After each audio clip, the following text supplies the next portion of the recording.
जय हिंद दोस्तों, स्वागत है आपका अपना चैनल शिक्षा दर्शन पर। प्यारे दोस्तों, आज इस सेशन में हम लोग फिजिक्स का एक इंपॉर्टेंट चैप्टर प्रकाश यानी लाइट का ऑब्जेक्टिव सोल्व करेंगे with numerical youth competition book से।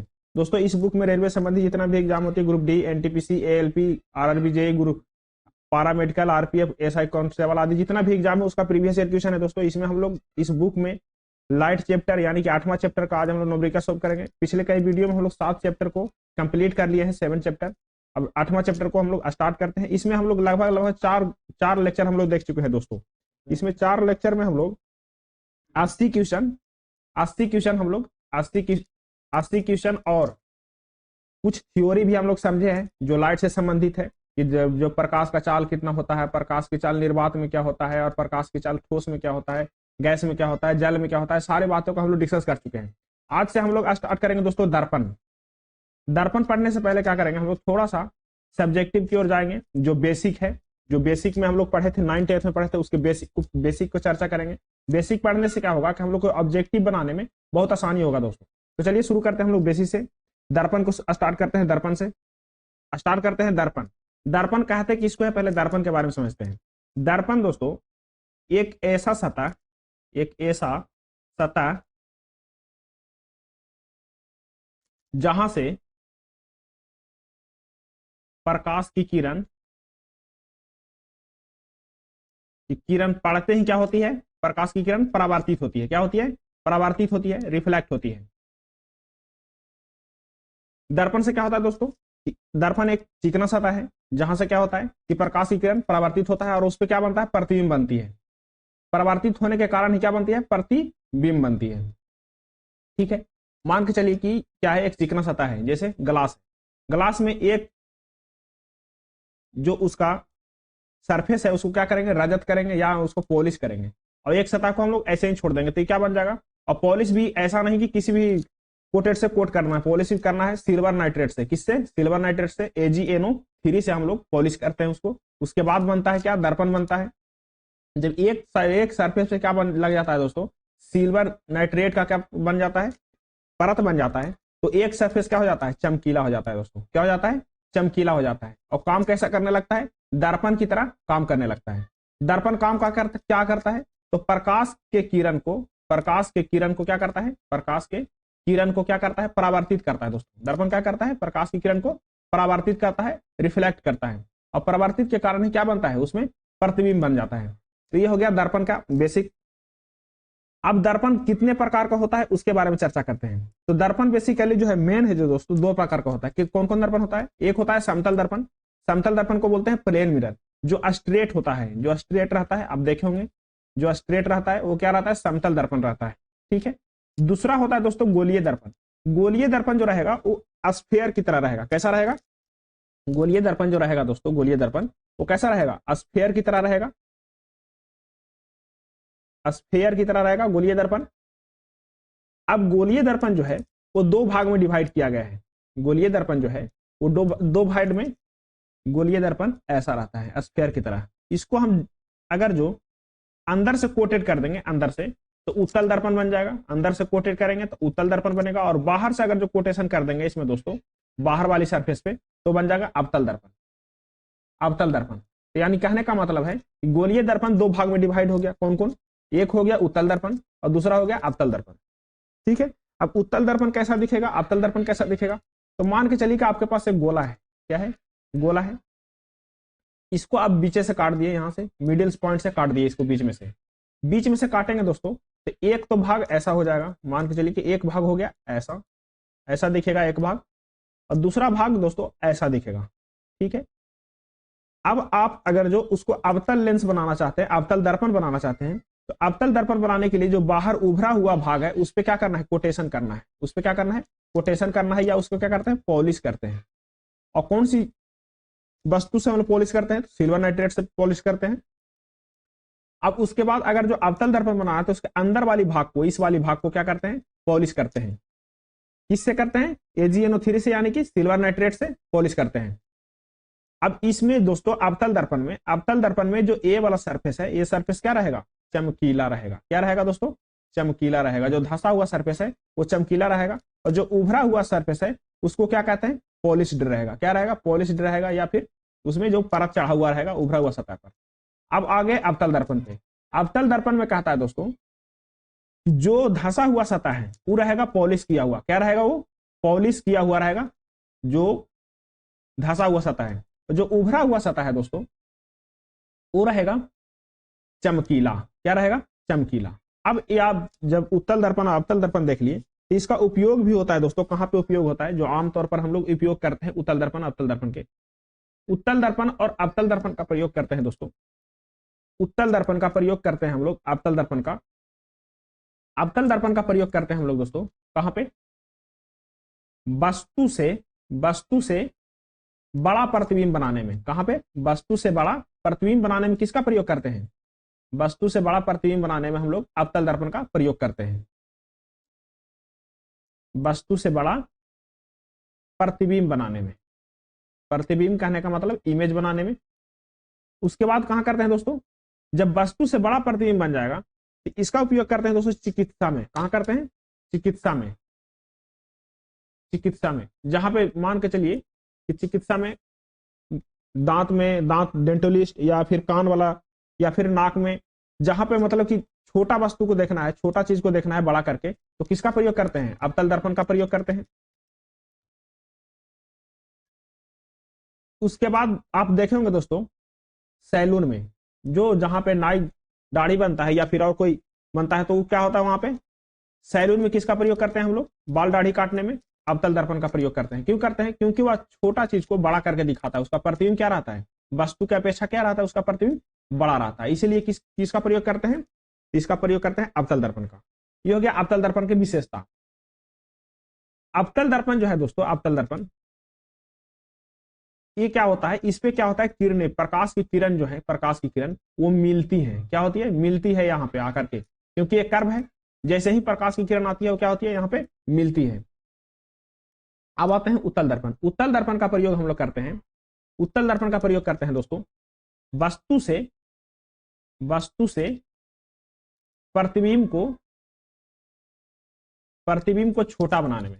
क्या करने में? वस्तु से प्रतिबिंब को छोटा बनाने में किसका प्रयोग करते हैं? उत्तल दर्पण का प्रयोग करते हैं। और कहां करते हैं? और करते हैं जब वस्तु से प्रतिबिंब को छोटा बना देंगे तो जहां पे इसका यूज होगा वहां यूज करेंगे। जैसे गाड़ी के साइड मिरर में, गाड़ी के साइड मिरर में किसका प्रयोग करेंगे? तो उसमें भी हम लोग उत्तल दर्पण का प्रयोग करते हैं। अब ये जैसे उत्तल दर्पण का बारे में था। उसके बाद देखिए दोस्तों, दर्पण जो काम करता है, दर्पण सिर्फ और सिर्फ परावर्तन पे काम करता है, रिफ्लेक्शन पे काम करता है। दर्पण किस पे काम करता है? परावर्तन पे, रिफ्लेक्शन पे। अब कहेंगे सर परावर्तन रिफ्लेक्शन क्या होता है, इसके बारे में। तो परावर्तन एक ऐसी क्रिया है दोस्तों, एक ऐसा घटना है जो क्या करता है? प्रकाश का किरण किसी सतह से, प्रकाश की किरण किसी सतह से टकराकर वापस लौटने की घटना को क्या कहते हैं? परावर्तन कहते हैं। आपको समझ में आया होगा कि प्रकाश की कोई भी किरण है दोस्तों, किसी सतह से टकराकर वापस जब लौट जाती है तो उस घटना को क्या कहते हैं? परावर्तन कहते हैं। उसको क्या कहते हैं? परावर्तन कहते हैं, रिफ्लेक्शन कहते हैं। ठीक है। अब देखिए, अब इस घटना को कैसे देखेंगे? मान के चलिए कि आपके पास एक समतल दर्पण है। कैसा दर्पण है? समतल दर्पण है। आपके पास दोस्तों एक समतल दर्पण है, समतल दर्पण है।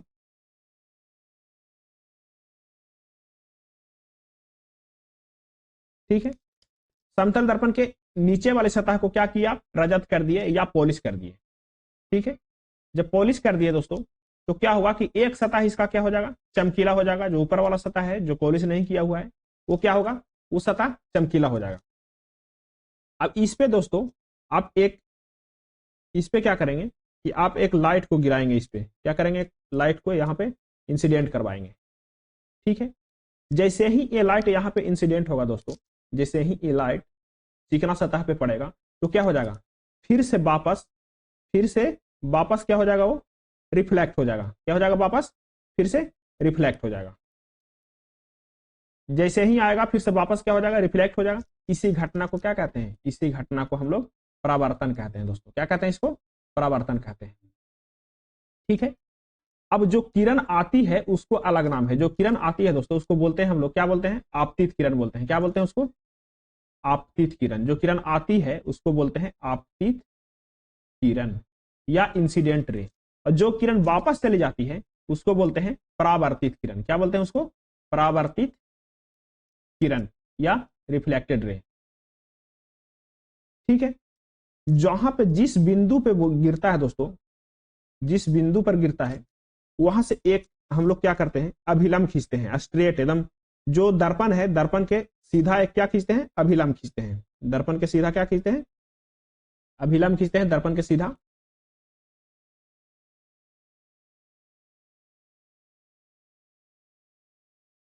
दर्पण के सीधा दोस्तों अभिलंब खींचते हैं। हम लोग परावर्तन के नियम के बारे में पढ़ रहे थे दोस्तों। परावर्तन के नियम के बारे में, परावर्तन के दो नियम है। पहला नियम है कि आपतन कोण हमेशा परावर्तन कोण के बराबर होता है। आपतन कोण क्या होता है, परावर्तन कोण के बराबर होता है। अब देखिए सर, आपतन कोण होता कहां पे है, तो आपतन कोण अभिलंब और आपतित किरण के बीच के कोण को हम लोग आपतन कोण बोलते हैं दोस्तों। क्या बोलते हैं? अभिलंब। अभिलंब कौन सा है, तो अभिलंब है ये वाला, अभिलंब है, अभिलंब, अभिलंब। तो अभिलंब और आपतित किरण के बीच के कोण को क्या कहते हैं, आपतन कोण बोलते हैं, आपतन कोण।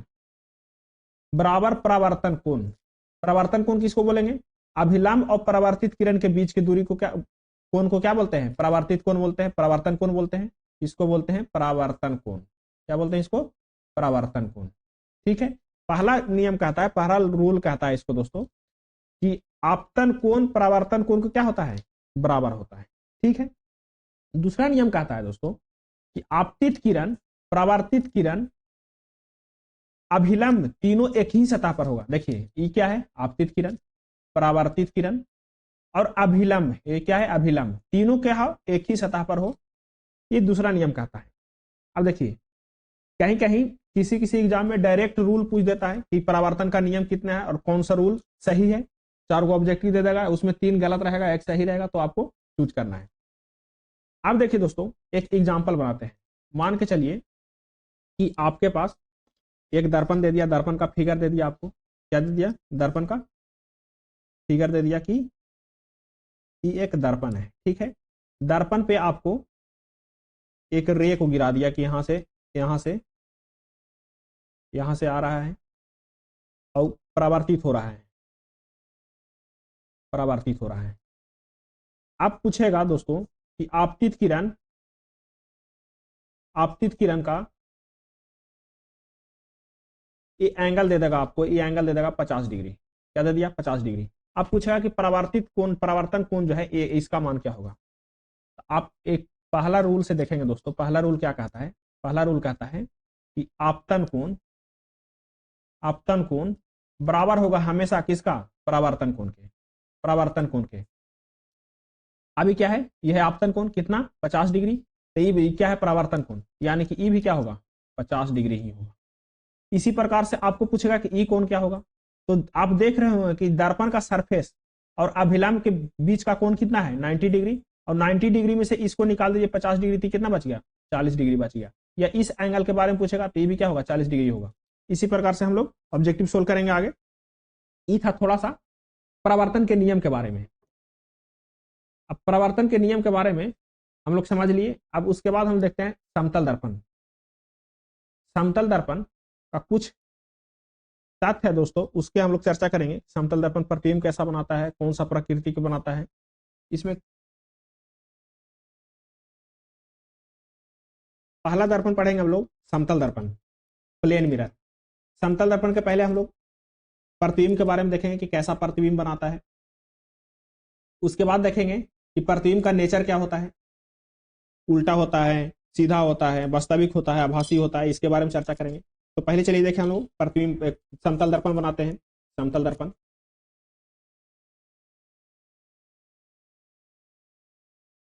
समतल दर्पण।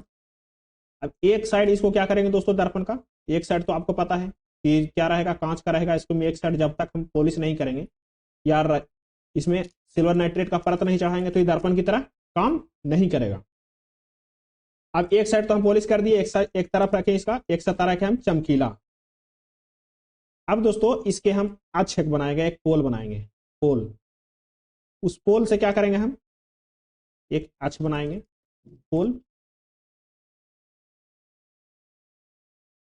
अब ई पोल पे क्या होगा दोस्तों, अक्ष से हम एक पोल के समांतर एक वस्तु को रखते हैं। क्या रखते हैं? वस्तु को। पोल के समांतर वस्तु को रखते हैं। ये जो वस्तु है दोस्तों, इसका आपको पता है कि इसका प्रतिबिंब बनेगा दर्पण में, लेकिन कैसा प्रतिबिंब बनेगा दर्पण में वो आपको पता नहीं है। वास्तविक बनेगा, उल्टा बनेगा, आभासी बनेगा, कैसा प्रतिबिंब बनेगा उसके बारे में आपको पता नहीं है। देखिए दोस्तों, दर्पण के जो अक्ष होता है, जो दर्पण का अक्ष होता है, जो अक्ष रेखी है, इस पे क्या होता है, इस पे 3 पॉइंट होता है। एक तो होता है सेंटर, एक क्या होता है, सेंटर, फोकस और पोल होता है। लेकिन इस समतल दर्पण है तो इसमें ना सेंटर होगा, इसमें मध्य बिंदु होगा, दर्पण के मध्य बिंदु होगा। तो दर्पण के मध्य बिंदु पर क्या होगा दोस्तों, इसका एक रे निकलेगा, इसका एक रे निकलेगा दर्पण के मध्य बिंदु पर आके टकराएगा। प्रकाश की किरण इस पे यहाँ पे आके टकराएगा। ठीक है, जैसे ही टकराएगा दर्पण पे तो ये क्या होगा, रिफ्लेक्ट हो जाएगा दोस्तों। क्या होगा, रिफ्लेक्ट होगा। रिफ्लेक्ट होने से क्या बनता है, प्रतिबिंब बनता है। तो इधर की ओर रिफ्लेक्ट होगा। कितना एंगल रहेगा, ये इसका अभिलंब है, तो जे थीटा से एंगल से आएगा उसी थीटा एंगल से क्या हो जाएगा, रिफ्लेक्ट हो जाएगा। ठीक है, जब रिफ्लेक्ट होगा एक और किरण आएगा इसमें, जो हम देखेंगे। वो किरण आके मान के कहीं भी किसी भी डायरेक्शन से आप किरण ला सकते हैं, कहीं पर से भी ला सकते हैं। यहां से आएगा और यहां चला जाएगा। आप मान के चलिए कि यहां से देख रहे हैं, कौन सी दर्पण है, समतल दर्पण है। आप यहां से देख रहे हैं। आप जब देखेंगे दोस्तों, ये जो दोनों किरण है, ये दोनों जो रिफ्लेक्टेड किरण है, परावर्तित किरण है, ये कहीं पर भी अपने आप में मैच नहीं करेगा। कहीं पे क्या करेगा, कट नहीं करेगा। और जहां पे कट करेगा, जहां पे कट करता है, किरण कट करता है या किरण मेश करता है, वहां पे क्या बनता है, प्रतिबिंब बनता है। प्रतिबिंब बनता है। तो वास्तविक में ये किरण क्या कर रहा है, कहीं पे कट नहीं कर रहा है। वास्तविक में क्या कर रहा है, कहीं पे कट नहीं कर रहा है। तो हम लोग इमेजिनेशन करते हैं। हम लोग क्या करेंगे, इमेजिनेशन करेंगे और इस किरण के आगे बढ़ा देंगे। हम लोग आगे बढ़ाएंगे और इसको भी क्या करेंगे, जो ओरिजिनल किरण है उसको क्या करेंगे, इसको भी आगे बढ़ाएंगे और इसको हम लोग क्या करेंगे, यहाँ पे कट करता है। यहाँ पे क्या हुआ, मिला दोनों। जहां पे मिलेगा वहां पे प्रतिबिंब बनेगा। अब प्रतिबिंब को हम लोग बनाएंगे जो वस्तु का, ऐसा प्रतिबिंब बनेगा। अब इसका नेचर है दोस्तों, जो प्रतिबिंब बना ये क्या है, ये है वस्तु, ये है वस्तु और ये है प्रतिबिंब। वस्तु और प्रतिबिंब। अब इसका जो मुख्य पॉइंट है, देखिए वस्तु क्या है, वस्तु जिस डायरेक्शन में खड़ा है उसी डायरेक्शन में प्रतिबिंब खड़ा है। यानी कि वस्तु से क्या है, सीधा प्रतिबिंब बनेगा। कैसा बनेगा, सीधा बनेगा। ठीक है। अब दोस्तों अगर जो दर्पण के इस साइड में रहेगा, चमकीला साइड में रहेगा, तो वो वास्तविक प्रतिबिंब बनता है। क्या बनता है, उसको बोलते हैं वास्तविक प्रतिबिंब बनते हैं। पिछले वीडियो में देखे थे। और जब दर्पण के पीछे बनेगा उसको बोलते हैं आभासी प्रतिबिंब। क्या बोलते हैं उसको, आभासी प्रतिबिंब बोलते हैं, जो दर्पण के पीछे बनता है। तो कौन सा नेचर है इसका, वास्तविक है क्या आभासी है। तो ये वस्तु क्या है, ये दूसरा पॉइंट, ये आभासी प्रतिबिंब बनाएगा। कैसा बनाएगा, आभासी प्रतिबिंब बनाएगा। पहला तो सीधा बनाएगा, दूसरा में बनाएगा आभासी। तीसरा पॉइंट देखिए, तीसरा पॉइंट है दोस्तों कि वस्तु जितना दर्पण से दूर रहेगा उतना ही दूर क्या बनेगा, सेम डिस्टेंस पर प्रतिबिंब बनेगा। कितना डिस्टेंस पर, सेम डिस्टेंस पर। आप समतल दर्पण के सामने खड़ा होते हैं, जितना दूर आप खड़ा रहेंगे उतना ही दूर आपका प्रतिबिंब भी रहेगा। आप भी पास जाएंगे तो प्रतिबिंब भी पास आएगा। ये हो गया अगला पॉइंट। और इसके बाद क्या है दोस्तों, अगला पॉइंट है, चौथा पॉइंट और लास्ट पॉइंट है, पार्श्व उल्टा प्रतिबिंब बनेगा। कैसा बनेगा, पार्श्व उल्टा प्रतिबिंब। अब पार्श्व उल्टा कहने का मतलब क्या है, मान के चलिए कि एक यहाँ पे ह्यूमन खड़ा है, ठीक है, इसका प्रतिबिंब बन रहा है यहाँ पे दर्पण में, इसी दर्पण में। तो इसका जो लेफ्ट होगा दोस्तों, यहाँ पे देखने में उसका राइट लगेगा, और जो यहाँ पे राइट होगा उसको देखने में क्या लगेगा, यहाँ पे लेफ्ट होगा।